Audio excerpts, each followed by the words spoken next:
โอ้เอาเท่าเอาข้าวต้มเป็นยังงี้ข้าวต้มโอ้ยอ๋อโอ้ยหามึงเอ้ยมันสิเลอะเสียผ้าหามึงเอ้ยโอ้ยเท่าข่อยลืมข้าวเท่าจะเป็นจังได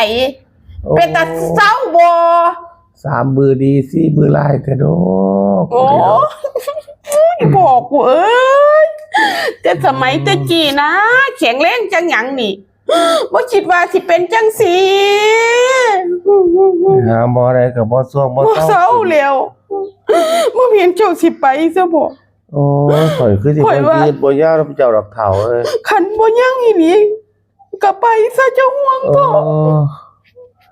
ข่อยคือสิบ่อยู่กับเจ้าได้อีกดอกข่อยเบิ่งแล้วไปซะข่อยเบิ่งสภาพร่างกายข่อยแล้วเจ้าเมาหลายบ่เฮ็ดจังซั่นเฒ่าข่อยบ่อยากจะเว้าข่อยรู้อยู่ว่าเจ้าสิไปเจ้าคือปิดข่อยแห้งแท้ไปก็ไปซะฮะโอ๊ยเฒ่าโอ้บ่ไปดอกข่อยเว้าซื่อๆเอากินโอ้ยกินโอ้ยเจ้าคือเลงแท้มันสิเลอะเฮ้ยข่อยหันใจบ่ยิ้มเฒ่าเสียงามๆข่อยก็บ่มักปูให้ดอกเลอะที่นอนเจ้าคือเฮ็ดข่อยจังซี่เฮ็ดจังได๋ข่อยขี้ข้านซักแม่เฒ่านอนจังซี่ล่ะข่อยก็เจ็บจริงเจ็บหยังข่อยอยู่เจ้าคือบ่เอาเสียมาปูข่อยดีๆเด้นอนจังซี่เขาก็นอนจังซี่ล่ะเจ้าเสียดายติโอ้ยบ่เสียดายดอกข่อยข้านซักเอาไว้ผู้อื่นโอ๊ยเอาไว้โอ้ยถาม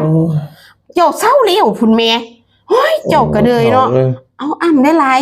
เจ้าอยากเศร้าบ่ฮะเปลี่ยนหามเอ้ยเจ้าบ่อยากเศร้าบ่เฒ่าโอ้ยข่อย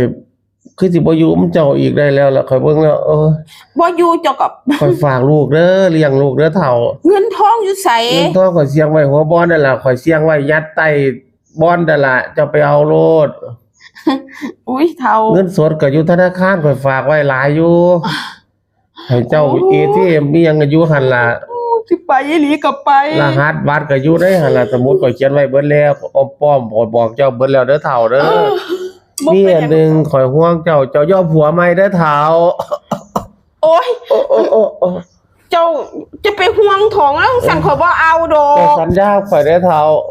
ข่อยบ่เอาดอกเจ้ายอมผัวใหม่เด้อข่อยบ่เอาดอกเฒ่าเลี้ยงลูกเลี้ยงเต้าไปแล้วเจ้าไปแล้วก็ไปซั่นล่ะคันข่อยไปหลีข่อยสิมาหาเจ้าเป็นคนแรกเด้มามึงก็ร้องเบิ่งเสียแล้วมึงผัวใหม่กูได้ผัวใหม่